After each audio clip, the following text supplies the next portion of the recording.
현존하는 유전자는요, 자연 선택의 산물이기 때문에 과거 특정 시공간의 자연 환경에 대한 정보를 간직하고 있다고 볼 수 있을 것 같아요.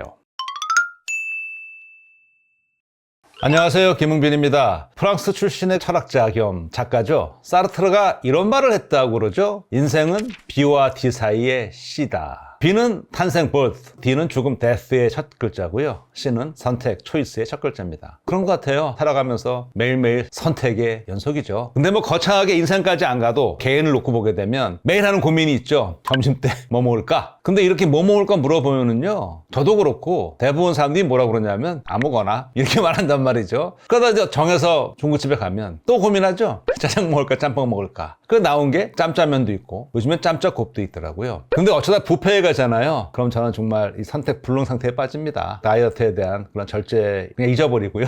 일단 먹고 보자는 식으로 접시를 쌓아갑니다. 사실 식탐은 모든 생물이 지닌 중요한 생존 본능이죠. 보통 단세포로 사는 미생물은요, 자라서 커지면 두 개로 나뉜단 말이죠. 그 이분법이라고 그래요. 사실 이런 애들한테는요, 식탐에 빠져 먹기에 열중하는 게 삶의 전부라고 해도 과언이 아니에요. 그런데요, 특히 세균에게는요, 확고한 식사 원칙이 있습니다. 얘네들은요, 제 아무리 좋은 음식을 차려줘도요, 가장 좋은 음식 소화하기, 분해하기 더 쉽고 상대적으로 칼로리가 더 높은 음식부터 먹기 시작합니다. 예를 들어서요, 대장균은 포도당이 있으면은요, 일체 다른 당분은 쳐다보지도 않아요. 포도당이 최고의 당이잖아요. 우리 몸에서도 탄수화물은 다 포도당으로 만들어서 우리가 세포에 쓰니까. 그런데 이 세균 세계의 이 식사 원칙이 이게 다가 아니에요. 이번에는요, 제가 직접 수행했던 연구 결과를 한번 말씀드리겠습니다. 저는 주로 어떤 연구를 하냐면은요, 석유 화합물을 비롯해서 우리가 많이 사용하는데 또 우리한테 좀 해로운 화합물들을 분해하는,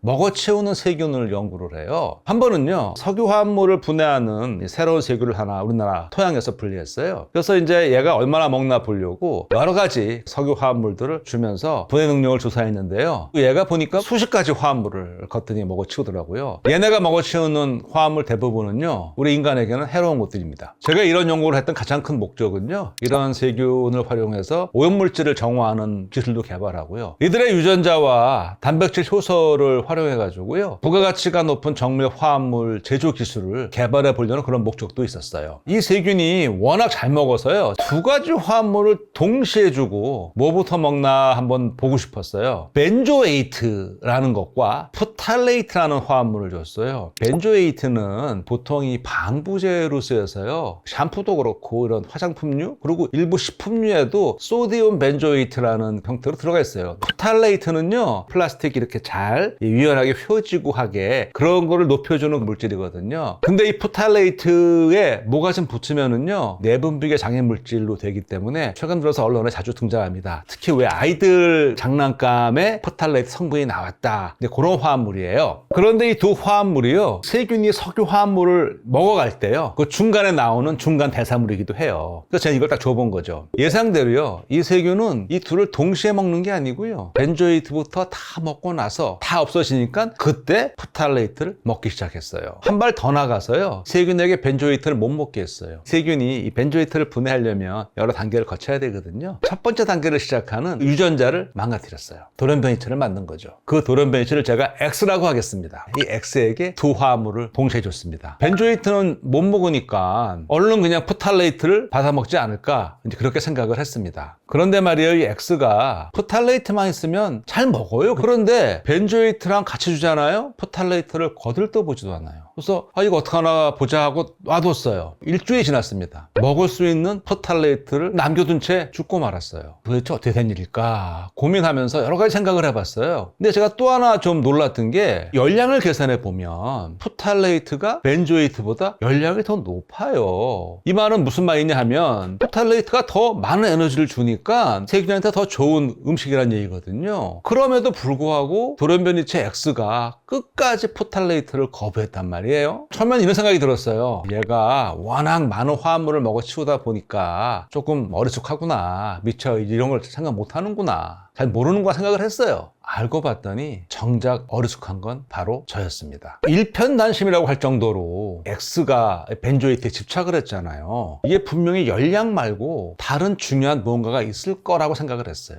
그래서 다각도로 조사를 해봤습니다. 해봤더니 자연 환경에 벤조에이트는 널리 분포해요. 그런데 프탈레이트는 드물게 접할 수 있는 그런 먹이라는 사실을 알게 됐어요. 이런 실험 결과와 사실을 종합해 보면은요, 세균이 단순히 열량을 넘어서 여러 요소를 종합적으로 파악하고 있는 걸로 판단이 되거든요. 이 작은 비물이 어떻게 이렇게 용의주도할 수 있을까요? 비결은 유전자 스위치입니다. 어떤 유전자를 켜고 끄느냐, 그 원리가요, 가정에서 전기를 아끼려는 노력과 아주 비슷해요. 그러니까 냉장고는 항상 켜두죠. 에어컨은 여름철에 외부 온도에 따라 적절하게 가동하죠. 실내 등과 TV는 하루에도 여러 번 켰다 끄기를 반복하죠. 우리가 적절하게 상황을 판단해서 올바르게 행동하잖아요. 그런데 이 기본 원칙이요, 세균을 비롯한 모든 생명체의 세포에 적용된다는 겁니다. 조금 더 교과서식으로 말하면은요, 어떤 단백질이 유전자, 곧 DNA 어디에 언제 붙느냐가 관건이에요. 그러니까 어떤 단백질이 어디에 언제 붙느냐에 따라서 그 유전자가 켜지기도 하고 꺼지기도 하는 것이죠. 따지고 보면 세균의 확고한 메뉴 선택 기준은 기억에 근거하는 셈이에요. 그럼 여기서 한번 기억 개념을 좀 더 확장해 보겠습니다. 보통 사람들은 유전자를 자기 복제 시스템으로 이해를 하죠. 그런데요, 유전자는 개체 생명을 이루는 기본 정보인 건 분명하죠. 이전 세대에서 전수받은 정보이기도 해요. 자연 선택의 단위로 자연이 남긴 정보의 궤적이라고 말할 수도 있어요.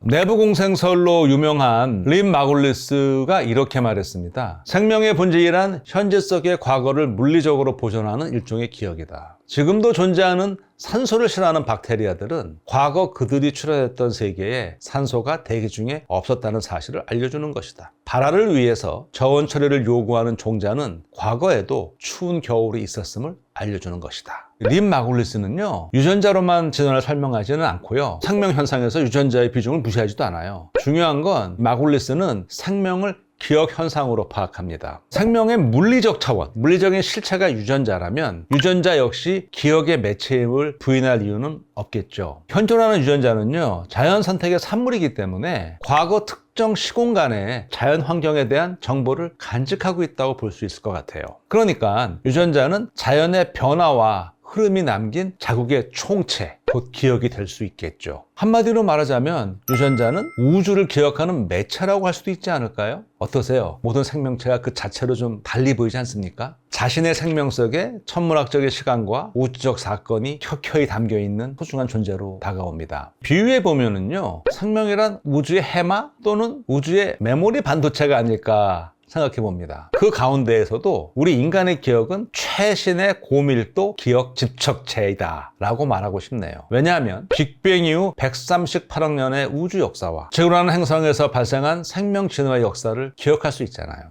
이처럼 기억 개념을 통해서 우주와 생명 한가운데에 있을 인간의 자리, 그 존재의 의미도 상상해 볼 수 있지 않을까, 저는 그렇게 생각하거든요. 솔직히 말씀드리자면요, 생명을 우주의 해마 또는 우주의 메모리 반도체라 이런 비유를 들었잖아요. 이거는 제가 혼자 생각한 게 아니고요, 10년 넘게 함께 공부하고 있는 철학자 김동규 울산대학교 철학상담학과 교수와의 진솔한 대화를 통해서 도달한 결론입니다. 제가 일부러 꺼내게 된 게 아니고요, 자연스럽게 시청자 댓글에 이끌려 나오게 됐어요. 이 시청자분은요, 아마도 인문학에 조예가 깊으신 것 같아요. 지난번에 인체의 물 얘기를 하면서 탈레스가 물이 만물의 근원이라고 얘기했다, 그런 얘기를 했었잖아요. 근데 이분께서는 탈레스가 그렇게 말하게 된 경위를 자세하게 설명해 주셨어요. 덕분에 자연스럽게 응생물학 채널에서 우리가 융합적인 대화, 연구가 이루어졌습니다. 이제 이 응생물학 채널은 혼자서 운영하는 게 아닌 것 같아요. 여러 시청자분들이 함께 참여하면서 나날이 채널이 하나의 공론장, 하나의 융합 연구의 장이 되는 것 같아요. 아주 행복합니다.